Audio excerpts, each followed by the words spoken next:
أعوذ بالله من الشيطان الرجيم بسم الله الرحمن الرحيم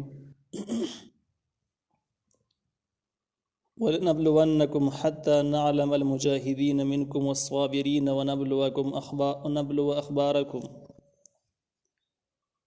سورة محمد 31 نمبر آیات ہے.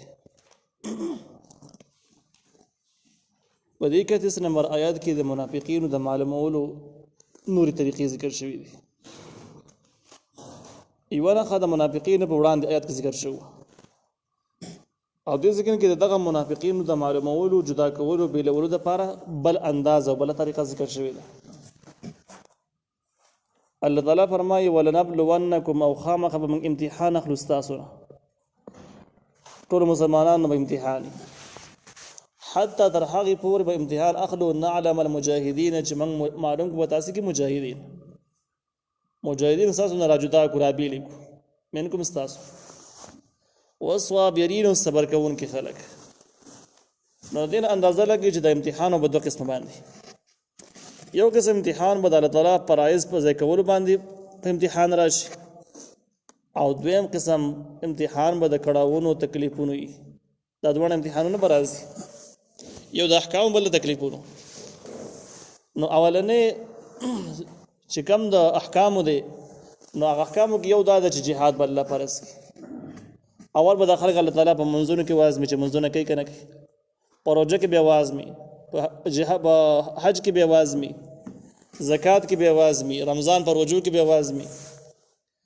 به دغه نورسته به چې په دغه کې دا پیل نشو نو بیا بل امتحان د فرضیان جهاد راشي، په هغه کې به وازمي چې د خلک جهاد کوي کنه د ذکر کې برسته کیږي.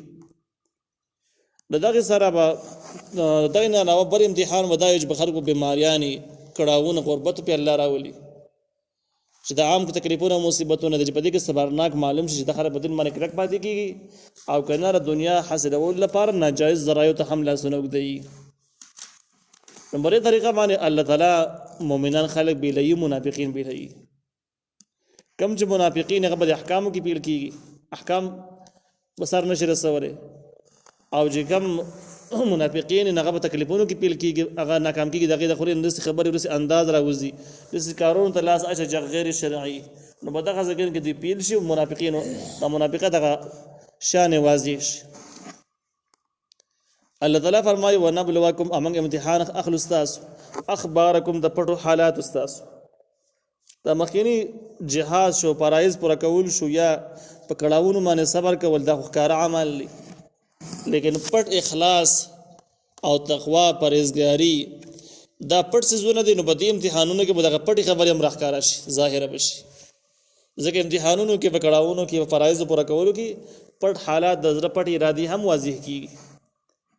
ځکه چې کم کس پړه کې ایمان نو هغه د کارونه سره تر رسول شي. پړه کې ایمان نه هغه دې خبرو دې فرایض لره دې احکام لره هغه هلي ګوري، بانی ګوري، نور لاري ګوري، نو پته لګي دا منافقو دا مسلمان نه.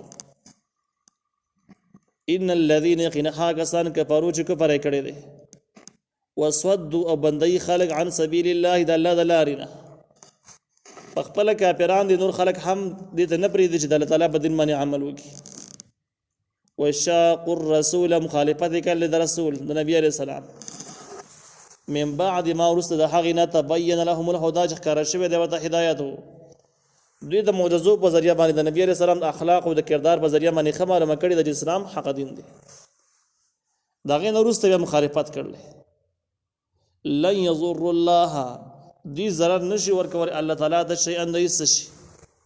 د دین په دشمنی کې د الله نقصان نشي کوله.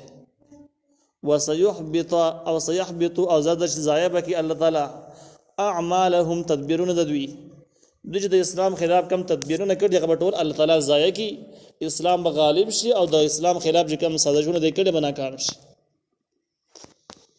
د دې آیت باره کې مفسرین لیکلي دي چې دا د بنو قریظه او بنو نذیر او د ځینې منافقین مبارک نازل شو او هغه په دې طریقه باندې چې کله د بدر جنگ شروع شو نو د مدینه منوره کې تاسو منافقین او يهود او د يهودانو دوه ډول ځینې کسان او ځینې منافقین په دې کې تقریبا 12 کسان د سي برابر شو. شاغي د قریش سره خبره کړې و چې تاسو کله بدر جنگ تراشئ نو تاسو له موږ په نمبر باندې روټي کوو، روټي ذمہواری په موږ باندې شي. د 12 کسانو به روزانه یو کس په نمبر او دغه غون لخر له روټي کوله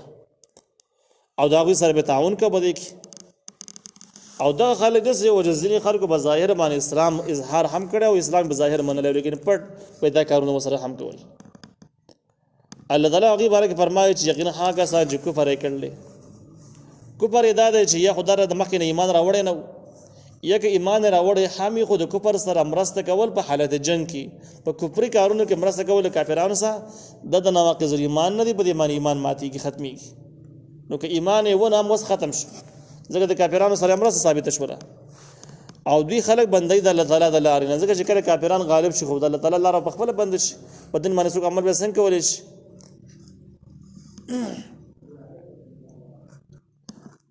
نو ثم ماتوا سکینه ده دوی خلک بندي د الله تعالی د لارې نه وشاق الرسول مخالفت د پیغمبر کړي دي ځکه د پیغمبر مقابل کې چې کوم صفونه ولاړ پاغي کې داغوی د روټیګانی کوي من بعد ما ورست د هغه نه تبین لهم الهدى چې کار شوی ورته هدایت د دې واقع نه مخکې قرآن په جاندل د نبی عليه السلام په جاندل دغه نه بعد دا کار کوي نو الی یضر الله شیئا دوی ضرر نشي ورکول الله تعالی د څه شي په دې کارونه باندې الله تعالی دین مغلوب کیږي نه الله تعالی دین خرابول نه شي وسيحبط اعمالهم او زاد جزاء بشي عملونه دوی د دوی د عملونو نه مراد هغه تدبیرونه د اسلام خلاف جوړ کړي دي د کافرانو سره پټ رابطي سازشونه پروګرامونه د اسلام د خاتمه لپاره هغه تدبیرونه سازشونه به الله تعالی ضایع کی ناکام بشي اسلام غالب شي او د ارمان په پوره نشي دا وسيحبطو کې اعمال تفسیر مال بالقران دو احتمال لیکل یو احتمال دا دی چې دغه تدبیرونه به ناکام شي کوم چې د آیات د ظاهر نه معلومیږي او دیم احتمال دا دی چې سيحبطو اعمالهم نه دا مراد ده چې د دې واقع نه بخي کم چې د قریش له روټۍ کړل او دا کم پروګرام یې کړی دی د دې پروګرام نه مخکې کدي کسانو سره نیک اعمال هم کړي نو اعمال هم برباد شو ځکه برباد شو چې دوی د کفر سره مرسته وکړه کفر سره مرسته کول باندې ایمان ماتيږي نو بس ایمان ختم شو یا ایها الذين امنوا احا کسان تاسو ایمان راوړی دي اطیعوا الله تابعداري د الله تعالی کوي او اطیعوا الرسول تابعداري د پیغمبر علی السلام کوي ولا تبطلوا اعمالكم او مزایکو اعمالون خپل په مخالفت د رسول او د الله کی تاسو اعمالون زایکی اله مزایکی چې د الله مخالف شي قران مخالف شي انکار ته وکړي یا د نبی علیہ السلام هغه د سنتو خلاف شي د الله نه منکر دل یا د نبی علیہ السلام د احادیثو نه منکر دل د کفر د بل سر اعمال زایکی ان الذين قنها قسن كفروا كفر کړل او سودوا او خلق بندي عن سبيل الله د الله دلارنا ثم ماتوا بيد يمرش وهم كفار بدس حال کې کافرانی فلن يغفر الله لهم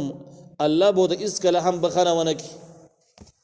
هغه کافرانو د دین دشمنان چې د حالت کفر کې د ساوت او ایمان را نه وړو نو په کفر باندې چې څوک مړی د هغه بخنه د سره نه کیږي اسکل هم بخنه نه کیږي فلا تهینوا تاسستی مکوي مسلمانانو ته خطاب دی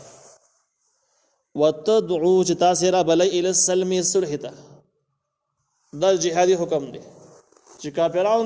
کافرانو نه مطالبه کول چې راشي صلح کوو پاول سرګي نو دا حرام دی من دي البته چې کله کافرانو صلح ته مایل شي کافرانو صلح مطالبه وکړي صلح کوو نو صلح سره به کول شي لیکن دا چې اول صلح نوم بخلند غسته او ته مینتونه کوي چې صلح کوو دا کار غیر شرعي دی صلح سره نه ده پکار د صلح مطالبه نه ده پکار د اکثر علماء رائے ده او رزنه علماء رائے ده چې نه ک کافرانو د صلح وینا هم نه کړي مسلمانان د صلح خبره کولې چې خو یو شرط باندې هغه شرط دا دی چې په صلح کې مسلمانان ته پایدای او د صلح د بوزدلۍ او د بغیرتی په بنیاد باندې نه سره د جهاد نه یریږي د مرګ نه یریږي او د صلح مینتونه کوي نو دا کار خو حرام دی مرد ناجایز دی لیکن چې کله د بوزدلۍ په بنیاد باندې د صلح مطالبه نه بلکې دې کې د مسلمانانو فائدہ موجودي نو بیا مسلمانان د صحه مطالبه کول شي د صلح اگر د کافرانو طرف نه پیغام نه راغلی بیم شي دا مضمون هم تفسیر مال بالقران ذکر کړی دی وانتم الاعلون تاسب غالب یی والله معكم الله تعالی ساسو ملګری دی ولن يتركم اس کله نه کمای اعمالکم ثواب د عملونو استاسو الله ساسو ملګری تاسو به الله غلبه درکړي د بوزدلۍ د وجنه او د بغیرتۍ د وجنه کافرانو رسول مینتونه چې ونه کوي